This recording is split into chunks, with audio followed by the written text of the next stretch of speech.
3% of children feel they do not have at least one close friend. In 2007, 93% of people said they were happy. Obesity has risen by 50% in England since 1997. Social class is more influential than ability at 22 months in determining success rates at school. Fighting bullying and theft more than doubled between 1974 and 1999. They'll put us out of a job. Now, those were the children of Julian School in South London, and there'll be more from them later. So, is it a good time to be a child in England, and what can the government do to make children's lives better? In a moment, I'll ask the minister responsible. But first, Max Cotton has gone back to school.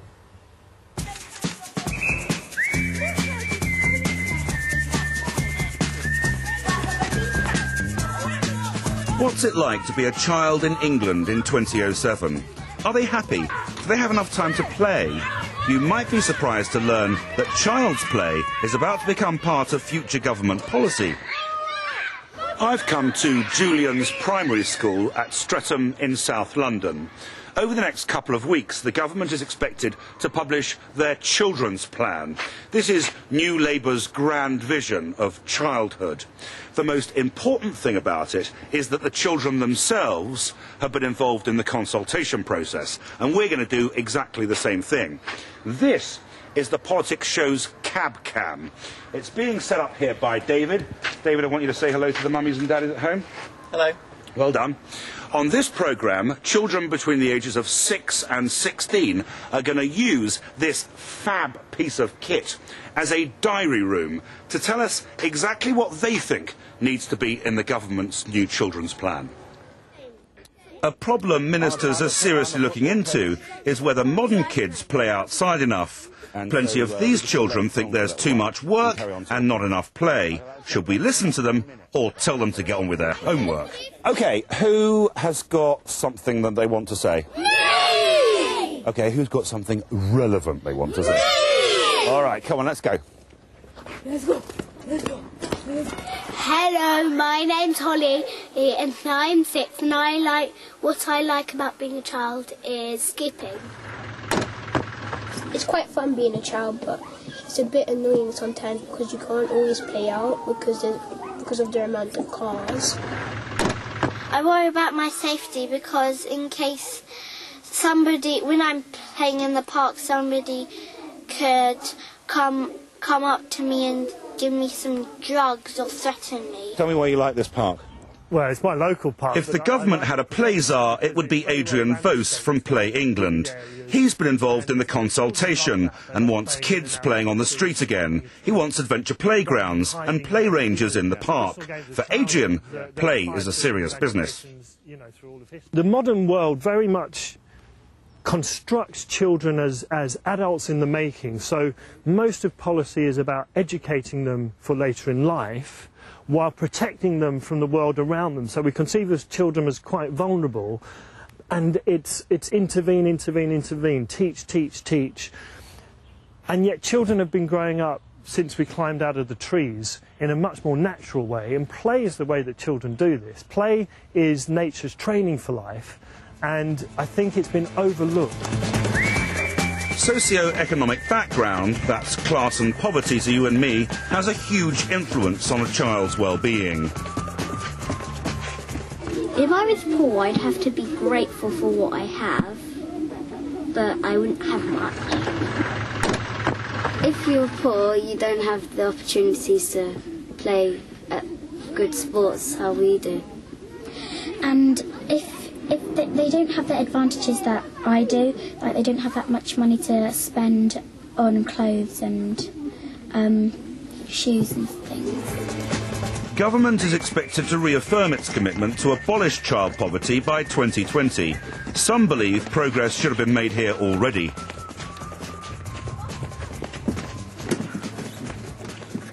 Hello, I'm Nick Clegg. I'm 40 years old. I'm a Liberal Democrat, and I don't think this country is yet fit for kids. might be a good thing, but it's a bit rich coming from a government that has vilified young people over the last 10 years, that we now have an education system where if you are a bright but poor kid, you'll be overtaken in educational terms by the age of 6 by a less bright and wealthier kid, where you have hundreds of thousands of kids born into social disadvantage, going into the school system and being spat out the other end just as disadvantaged as they were at the beginning. So, you know, good for trying, but I have to say I think a lot of people, a lot of parents will feel quite jaundiced and cynical about warm words after 10 years of such failure.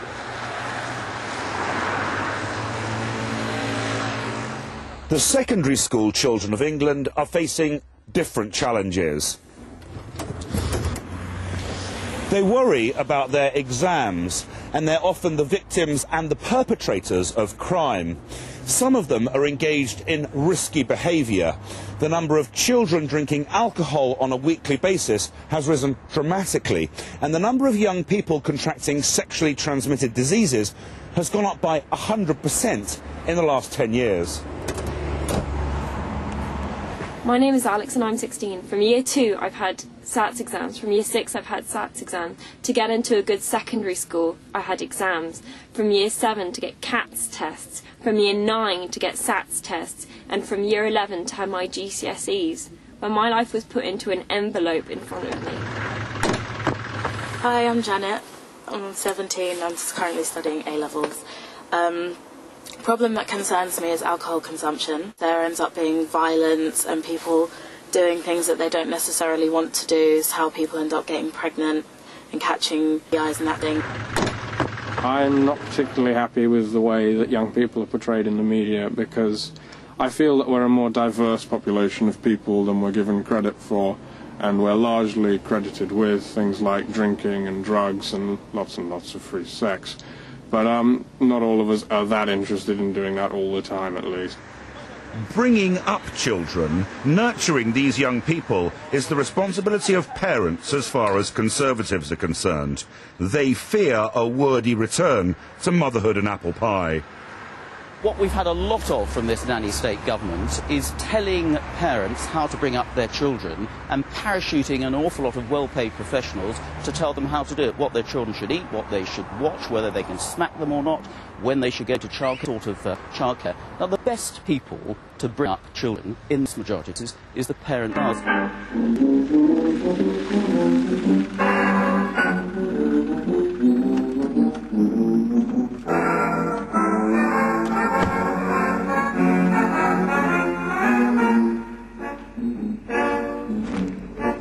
Am I allowed to say that it's an honour to have you on the Politics Show? I do agree.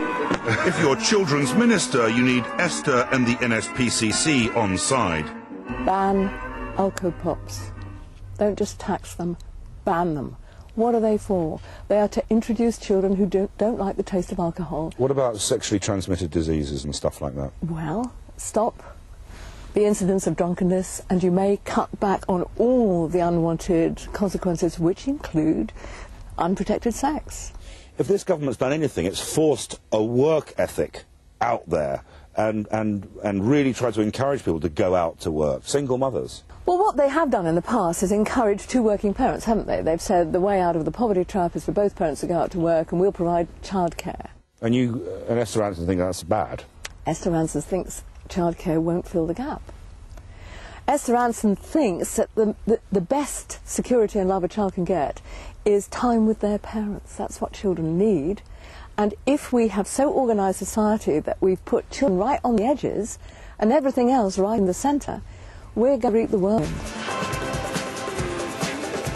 A comprehensive vision of childhood that involves play, education, parenthood, benefits, poverty, crime, antisocial behaviour. It's a big ask by anyone's standards. But at its heart, the government asking us to be more involved with our children. That's borne out by research. 70% of parents say they do want to be more involved with their children's education. Part of me thinks we're trying to do that anyway, but things go wrong at the school gates like this. Hey Joe, how do you get on at school today, all right? All right. Yeah? All right.